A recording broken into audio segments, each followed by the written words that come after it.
Olá, sejam todos muito bem-vindos a mais um programa. O programa hoje está uma delícia, gente. A gente vai misturar um pouquinho aqui de história com cultura, muito mais, né? História. Eu estou recebendo aqui com muito prazer o jornalista e historiador Wanderley Pérez, que sabe absolutamente tudo de Teresópolis. Prazer te receber aqui. Poxa, quanta responsabilidade. Bastante, inclusive. Tá certo, um prazer estar aqui contigo.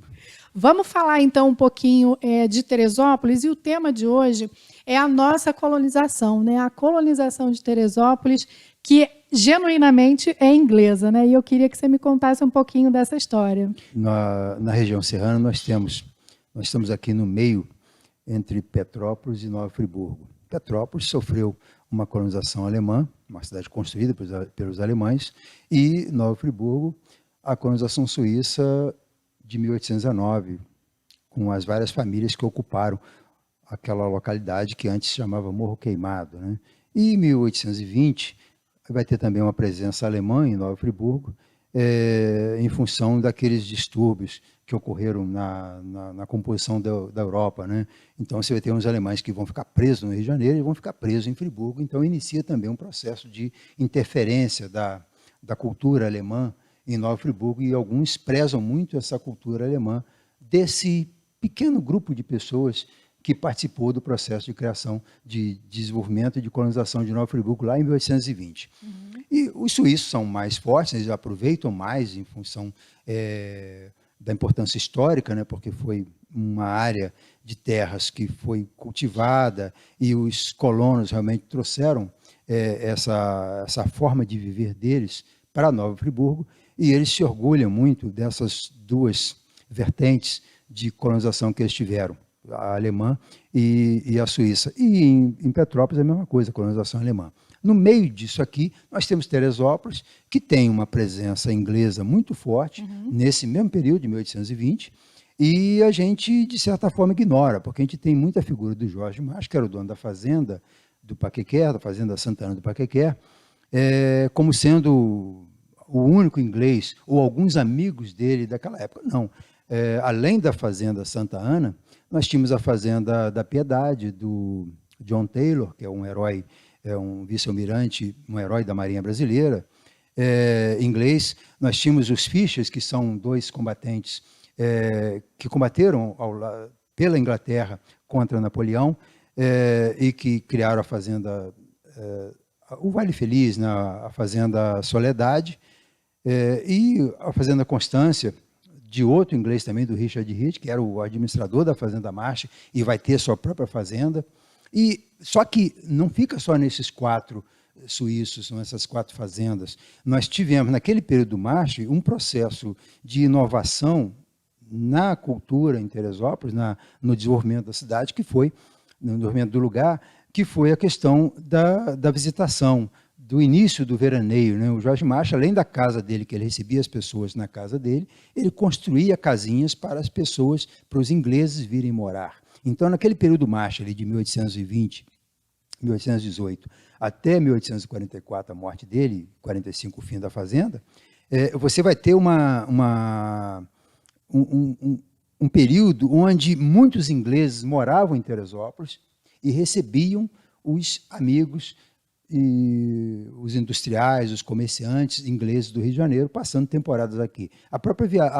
Os próprios viajantes, eles também citam muito essa presença inglesa em Teresópolis, os costumes que eles iam impondo aqui, a forma de lidar com os outros, né? Então, ou seja, tem sim uma importância muito grande a presença inglesa na sede, na região da Fazenda March, que depois, em 1855, vai ser transformada em freguesia e, em 1891, transformada em cidade. Mas fala desse núcleo, né? Essa coisa inicial, sofreu, sim, uma interferência muito grande dos ingleses.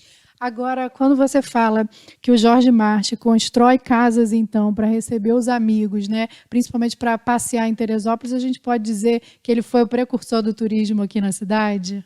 O Jorge March ele é uma figura muito importante, porque ele inicia o hábito do veraneio no Brasil, em Teresópolis, né? Porque você vai...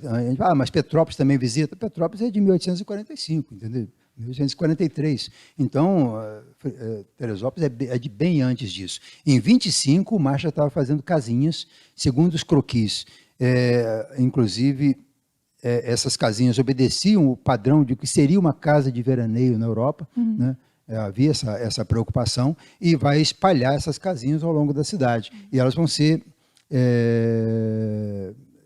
utilizadas, então, por esses ingleses que fugiam dos 3 meses de calor forte do Rio de Janeiro, das doenças, né? Então, você tem esse convívio de famílias inglesas aqui na nossa região.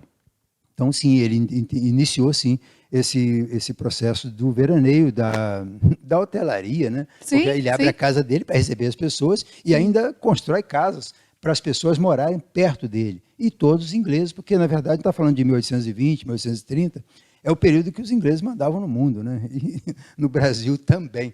Afinal de contas, eles trouxeram a família real, atravessaram o Atlântico com a família e tiveram várias benesses para poder interferir na formação do país naquela época. Agora, onde você acha que a gente se perdeu? Porque, conforme você falou, teve um hiato aí, né, muito grande dessa colonização do George Marsh, que findou com a morte dele e não se fez mais nada em função da colonização inglesa aqui em Teresópolis. Onde é que a gente se perdeu? Os ingleses do George Marsh continuaram por aqui, né? Só que nos anos, com a chegada da freguesia, em 1855,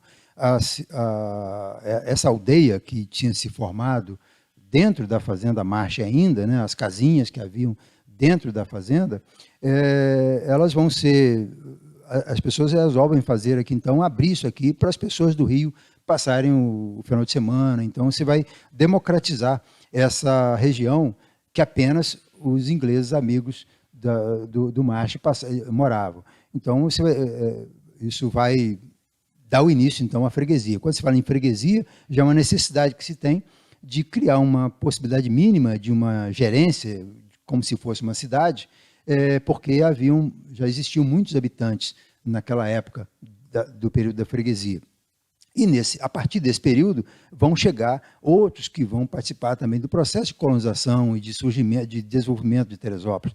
Nós vamos ter aí os franceses, que é dos anos também 1850, já do período da freguesia, os italianos, os portugueses, não os portugueses primitivos, né, que vieram para colonizar o Brasil, no Brasil colônia ainda, mas aqueles portugueses que fizeram que vieram um pouquinho mais à frente, né? Depois que Portugal já tinha se livrado de Napoleão, depois que o Dom José já tinha ocupado, voltado à normalidade, né? Então, alguns portugueses, os Dias, né? Tem vários portugueses que são desse período pós-freguesia, né? Italianos, espanhóis também. Os espanhóis é de 1890, né? Na virada, o meu tataravô, né, espanhol, veio nessa leva aí de 1888, 90, que é um processo de imigração muito forte na Europa nessa época. E eles também participaram do processo. E não se deve negar a todos que participaram desse processo de desenvolvimento da cidade que surge como aldeia, freguesia e município emancipado. Mas, inicialmente, tem, assim, aquele período ali de perto de 30 anos da fase do Marsh, onde tudo começou. Uhum. Agora, Vanderlei, qual a diferença de colonização para influência? Influência inglesa ou colonização inglesa? As pessoas têm assim, um temor da palavra colonização, querendo minimizar denegrir isso, né? Como se fosse denegrir, como se trouxesse a questão da colônia, mas eu não vejo. Isso aí esses mimimis que acontecem aí, que a gente devia ter mais coragem de enfrentar, porque é falta de discurso, é falta do conhecimento, e que leva a essa busca de polarização e busca de entendimento. A colonização é um processo legítimo de qualquer região, de qualquer sociedade, né? E eu não vejo nenhum problema quanto a isso. Não é depreciativo de forma nenhuma. De forma alguma é depreciativo, né? Porque a colonização é quando você tem uma sociedade se formando com influências daquele povo que tinha seus costumes ali e foram assimilados, né, pela região. Então, no Brasil, como é um país muito plural, você tem um processo de interferência muito grande dos costumes indígenas, dos costumes dos negros, dos costumes dos vários povos que vieram e formaram esse caldo que faz a cultura nacional. Mas você tem culturas, nós temos culturas regionais, porque as culturas não é apenas a cultura nacional, nós temos as microculturas, né? Inclusive as culturas locais. Nós, falando de Teresópolis, por exemplo, um município de quase 200 mil habitantes, nós temos várias culturas locais. Sim. Então, você tem uma forma de proceder, uma forma de conviver num bairro dentro da própria cidade, diferente da forma de conviver de outro bairro. É só você olhar como se comporta um morador da Barra do Imbuí, da Beira-Linha, do Espanhol, do Corta-Vento.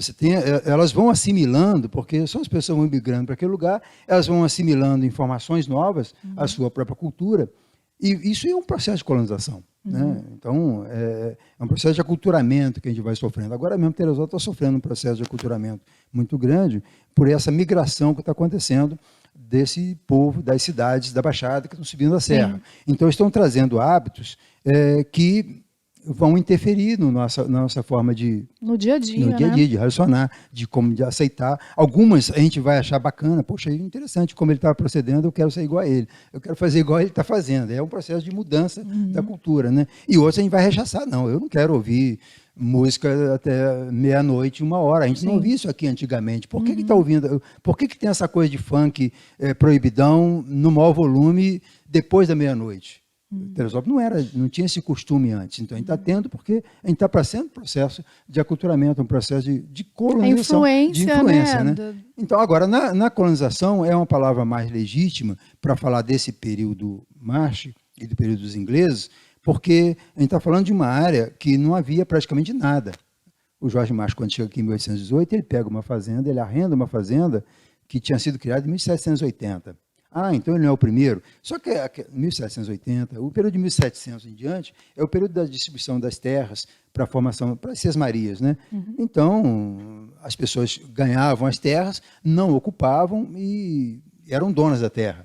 Então, ele sim vai trazer o gado inglês, vai trazer os costumes ingleses, vai trazer a agricultura inglesa, vai se experimentar muitas coisas aqui com esse mote do inglês, e que vai promover o desenvolvimento. Teresópolis, na verdade, é um celeiro da alimentação para o país inteiro, porque as principais espécies europeias que vão ser comuns a partir de 1808 no Brasil, elas vão primeiro chegar a Teresópolis, vai ser plantada, desenvolve ou não, vai dar batata inglesa aqui, vai dar pera, vai dar maçã, vai dar couve-flor, vai dar alcachofra. Foi o grande laboratório. Então, é um laboratório para o resto do país. E nós estamos falando de Teresópolis, 100 quilômetros do Rio, próximo do Rio, que é a entrada, ainda é a capital cultural do país, mas naquela época era a única coisa que havia no Brasil, era o Rio de Janeiro. Né? Tinha um pouquinho Salvador, o Nordeste estava um pouquinho com desenvolvimento,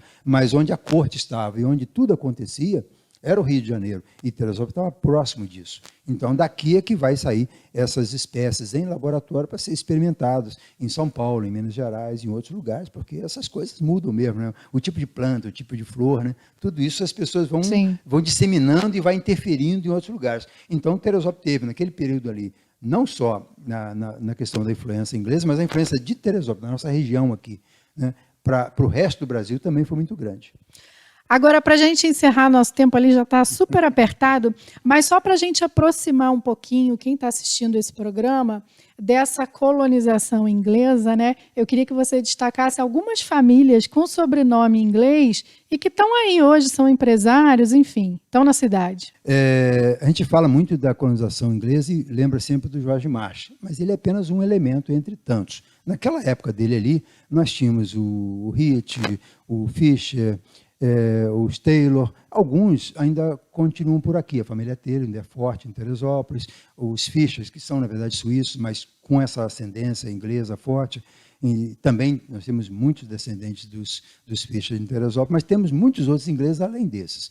Os próprios suíços de 1819, que foram para o Morro Queimado e formaram Nova Friburgo, eles também, muitos deles, quase 15, mais de 10, preferiram Teresópolis. E aqui eles fizeram um processo de ocupação e do que seria a colonização suíça em Teresópolis também. Né? Eles vão participar desse processo aqui na região nossa. Mas temos aí, daquela época antiga ainda, muitos ingleses que nós nem temos noção, sabemos que eles são ingleses. Não? A família Perry, por exemplo, que é um pouquinho mais à frente, já de 1890, eles são ingleses. Né? O filhinho do Perry era inglês. A família Tyson? Os Tyson, por exemplo, que é um sobrenome endêmico de Teresópolis, né? Isso não existe em outro lugar do mundo, é uma família que só existe em Teresópolis. Eles são todos descendentes de Guilherme Taiti, que era de Nova Lima, em Belo Horizonte. Ele vem para Além Paraíba, um ramo da família vem para Teresópolis, e aqui alguém registra o Tyson, vai colocar um tracinho no meio ali e virou Taitson, o som de filho, né? Então, esse Taitson é uma coisa de Teresópolis, mas todos eles são Taiti. Eles têm uma ascendência inglesa. A gente fala de agricultura, né? A presença inglesa, a importância da agricultura no Brasil e Teresópolis como laboratório da agricultura no Brasil. Quem começou a agricultura em Teresópolis foi o Richard Hirth, administrador da Fazenda Marche. E esse Hirth vai ter uma prole, são muitos descendentes deles, são os iates. Né? Todo mundo, se você for na roça um pouquinho, for pela região do interior, você vai encontrar vários agricultores com sobrenome Iate. Muito. E esses iates são todos descendentes de Hirth.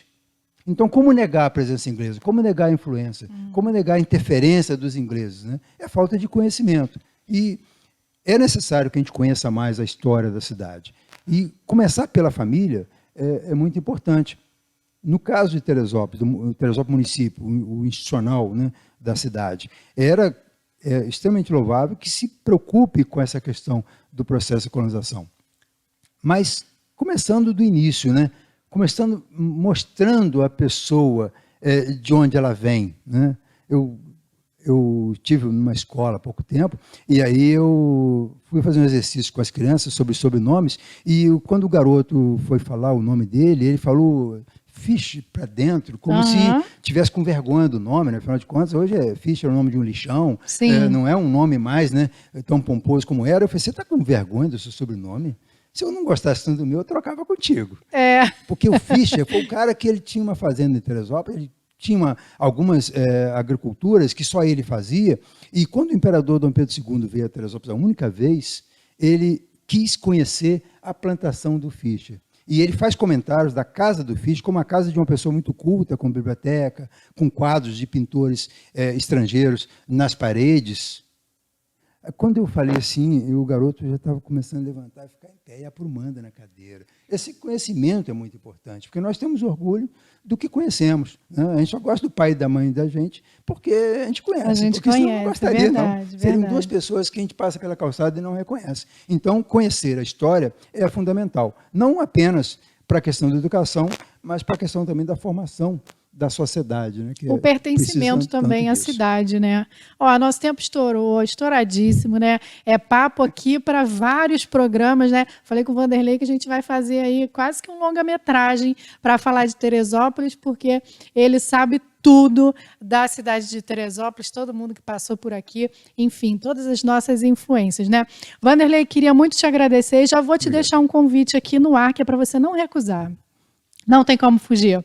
No próximo programa, a gente falar sobre as outras colônias de Teresópolis, né? A gente teve aí Festa das Colônias, enfim, tem uma série de grupos étnicos na cidade, e aí eu já te convido para a gente falar sobre isso também. Nossa, japoneses, espanhóis, muita gente. Os portugueses, né, desse pós-1808, temos muitas pessoas que tiveram muita importância nesse processo de desenvolvimento, né, e de aculturamento e de colonização do município. Então já está convidado. Estaremos, então. Ah, que bom, viu? Não tinha como ele recusar. Obrigada, então, e até a próxima. Prazer.